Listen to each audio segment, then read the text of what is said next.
de 14 jours. Est-ce que vous connaissez des gens qui ont prié pendant 14 jours dans la Bible? Actes des apôtres. Nous sommes dans l'histoire de Paul. Il est sur l'eau. Cherchez-moi ça. Il est sur l'eau. C'est au chapitre 27. Il est sur l'eau et il y a la tempête. Il y a la tempête. Il y a la tempête. Pasteur Daniel, à quel jeune? Je vous ai dit que quand vous commencez à beaucoup étudier le prophétique, vous découvrirez que le prophétique est lié aux chiffres, le prophétique est lié aux couleurs, le prophétique est lié aux symboles. Je vous avais dit quoi d'autre? Ah, il faut comprendre le prophétique. Donc, en fait, parfois, il faut comprendre pourquoi Dieu a imposé à certaines personnes autant de jours. Il faut comprendre ça. Alors moi, par exemple, je suis un homme qui aime le prophétique. J'aime tellement le prophétique. J'enseigne tellement le prophétique que je suis très sensible aux chiffres. Très sensible aux chiffres. Vous avez trouvé le texte? Actes des apôtres, chapitre combien? Chapitre 27. Nous sommes à quel verset maintenant? Oh mon Dieu, mon roi. Mon Dieu, mon roi. Je vois les gens de YouTube, ils sont tellement nombreux. Partagez la vidéo, mettez les cœurs. Il ne faut pas qu'on vous signale ça. Et que Dieu bénisse vos vies. Vous avez compris le jeune Serge? C'est le cœur qu'il faut faire.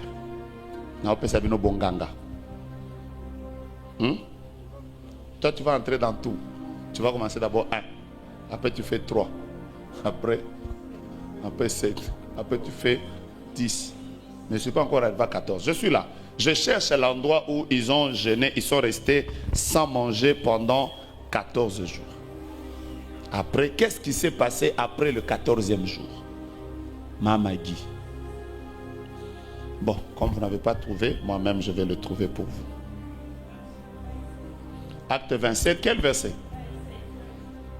Projetez-moi Acte chapitre 27 au verset 27. Pasteur Serge a dit que lui va faire tous les jeunes. Hein? L'année est longue, hein? Tu peux même commencer. Est-ce que vous êtes sûr que c'est le verset? Voilà. La Bible dit la 14e nuit. Combien de jours? Il faut montrer là où on a dit qu'il n'avait pas mangé, ni bu. 33, on va commencer à descendre. La 14e nuit, tandis que nous étions ballottés sur l'Andriatique, les matelots vers le milieu de la nuit soupçonnèrent qu'on approchait de quelque terre. On va commencer à descendre. On y va. 33. 33, arrivé directement à 33, on va gagner le temps, on va gagner. Avant que le jour parût, c'est ça? Avant que le jour parût, Paul exhorta tout le monde à prendre la nourriture, disant, c'est aujourd'hui le 40e jour, le 14e jour, vous êtes dans la tente et vous persistez à vous abstenir de faire quoi? De manger. Continuez maintenant. Oh mon Dieu, ce que je vais dire est bien. Je vous invite donc à prendre de la nourriture car cela est nécessaire pour votre salut. Il ne se perdra pas un cheveu de la tête d'aucun d'entre vous. Ils ne mangeaient pas pendant 14 jours. Ils ne mangeaient pas pendant 14 jours. On me dit que votre live est en train de bloquer. Sûrement c'est Internet. Ils ne mangeaient pas pendant 14 jours. Ils ont fait comme ça un jeûne pendant 14 jours. Pourquoi ils ont fait ça? Parce qu'il y avait une tempête qui s'était levée. Et cette tempête, ce n'était pas n'importe quelle tempête. C'était une tempête qu'on a appelée Huraculon. Les genres de tempêtes où ils ont tout fait pour que la tempête se calme, elle ne se calmait pas. Ils ont tout fait pour que la tempête se calme, elle ne se calmait pas. Ils sont entrés dans un jeûne, ils ne mangeaient pas. Et ils n'ont pas mangé comme toi ici, tu n'as pas mangé 3 jours. Regarde comment tu me regardes. Tu es en train de me regarder, en train de me dire, pauvrement, en aucun. Et ils ont fait 14 jours sans manger. Et la Bible dit qu'au 14e jour, un ange du Dieu auquel Paul appartenait est descendu. Il a dit à Paul, tu ne mourras pas. Toi et les personnes qui sont là, je suis en train de vouloir dire que toi et ta famille, personne ne mourra. Je n'aime pas ton amen. Toi et ton mari, toi et tes enfants, toi et ton père, toi et ta mère, toi et tes frères, toi et tes soeurs, personne ne mourra. Si vous croyez que cette parole vient de s'attacher à vous de janvier à décembre, donnez-moi un amen puissant, puissant, puissant.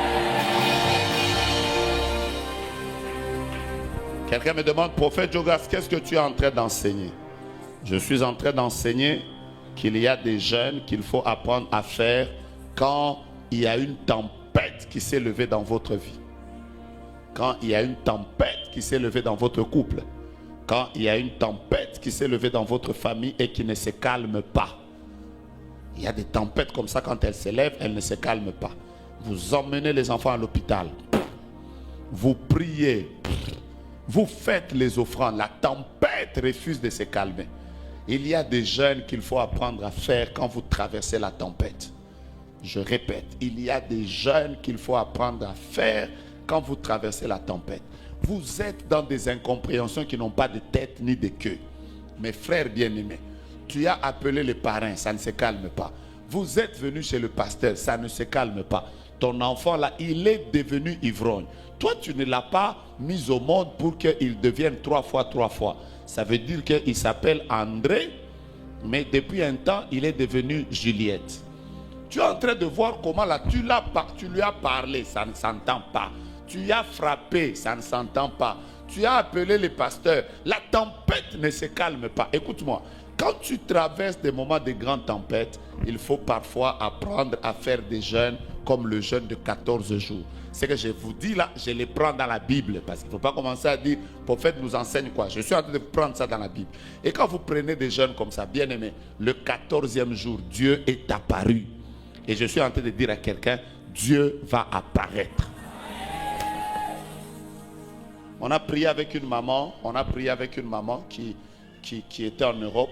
Elle est venue, parfois on faisait des marathons ici à Delvaux dans cette salle. Elle prenait son billet, elle quittait l'Europe pour venir prier ici. Pourquoi? Parce que son enfant était devenu, ce que vous voulez là, était devenu gay. Son enfant était devenu gay. Et un jour, elle m'a dit, prophète, entre d'abord sur sa page internet. Vois d'abord mon enfant. Vous savez, parmi les gays célèbres de l'Europe, je parle des gays célèbres de l'Europe. Je suis entré sur le profil de l'enfant. Moi-même, j'ai dit, maman. Lui là, il n'était même plus, même les habits qu'il portait, même sa démarche. Il faisait des émissions où il y avait beaucoup de personnes qui le suivaient sur les réseaux sociaux. Mais moi, j'ai vu sa maman venir il y a les années ici. Elle venait, elle prenait des avions. On a montagne comme ça, elle vient ici. Et l'année passée, au mois d'avril, on avait une retraite à Paris avec la garnison des prophètes. On était là avec les papas Marcus. Le dernier jour, elle m'a amené cet enfant-là. Vraiment un grand garçon, très géant, il me dépasse même en taille. Donc elle est venue, me dit, prophète, il faut que tu pries pour lui. J'ai prié avec lui, après il est parti. Mais tellement que sa maman voulait voir cette tempête se calmer, Dieu lui avait dit que son enfant sera serviteur de Dieu. Il y a quelques jours en arrière, elle m'a envoyé les photos, moins de 6 mois après. Elle m'a envoyé les photos, elle m'a dit, prophète, regarde maintenant mon enfant. Et moi, je suis allé même sur son profil. Vous ne croirez pas. Dieu l'a libéré totalement de ces choses-là. Donc même les cheveux, totalement. Cette maman-là est très liée à mon ministère. Donc je suis sûr qu'elle est en ligne sûrement ici. Elle vient souvent ici. Elle vient, peut-être qu'elle-même viendra témoigner. Je répète, quand je regarde son enfant, je me dis, quoi? Il y a des mamans qui ont pris la situation de leurs enfants en main. Elle a dit, cette tempête ici, ça va se calmer. Et ça s'est calmé. Et le gars là, il est rentré à l'église, il sert Dieu. Maintenant, toi, tu as un enfant qui est devenu ivrogne. Ton mari est devenu alcoolique. Donc, aux autres, tout m'échange à mon bol, deux. Aux autres, quand il arrive, tu fais déjà, Shanda, Shinda. C'est pour ça qu'il est le même hier, aujourd'hui. Lève-toi maintenant dans la prière pour dire à Dieu, la tempête doit se calmer. Est-ce que je peux voir 4-5 personnes qui mettent leurs mains en l'air, disent tempête, qui s'est levée dans ma vie? Je t'entends pas. Tempête qui s'est levée dans ma maison. Tempête qui s'est levée dans ma famille. Tempête qui s'est levée dans ma santé. Tempête qui s'est levée dans la vie de mes enfants. Tempête qui s'est levée dans mon mariage. Tempête qui s'est levée dans mes finances. Tempête qui s'est levée dans mon travail. Aujourd'hui, je te donne un ordre. Sous le jeûne que je fais, je déclare comme mon Seigneur Jésus. Silence, tais-toi. Je n'entends pas. Silence, tais-toi. Je n'entends pas. Silence, tais-toi. Tais-toi. Tais-toi. Tais-toi. On va y aller 14 fois. On y va. 1, 2, 3, 4, 5, 6, 7, 8, 9, 10, 11, 12, 13, 14. Je vous parle du jeûne. De toute façon, je peux le continuer.